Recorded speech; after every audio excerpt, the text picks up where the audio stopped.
এই টাকাগুলো তুমি রাখো, তোমার মাকে কিছু কিনে খাওয়াও। না না আঙ্কেল, আমার টাকা লাগবে না, আপনি যে বলছেন এতেই অনেক। আচ্ছা, টাকা নিবা না, তাহলে তোমার বাবা কই?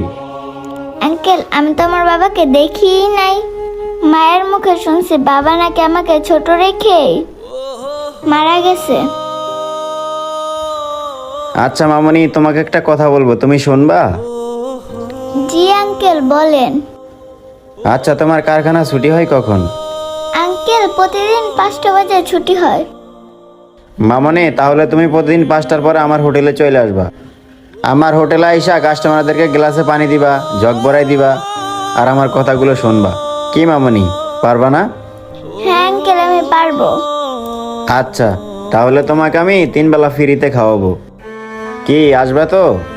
হ্যাঁ আঙ্কেল, আসবো তো, কিন্তু আমার মাকে যে 2-3 দিন পর পর দেখতে যেতে হয়।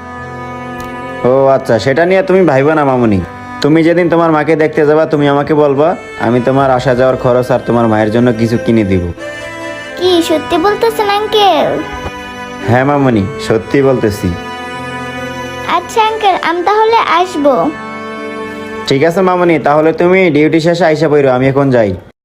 আচ্ছা। আমাদের সমাজে এমন হাজারো গরিব অসহায় মানুষ আছে, আসুন আমরা সকলেই তাদের পাশে এসে দাঁড়াই। ভিডিওটি ভালো লাগলে শেয়ার করে দিবেন। ধন্যবাদ সবাইকে। আসসালামু আলাইকুম।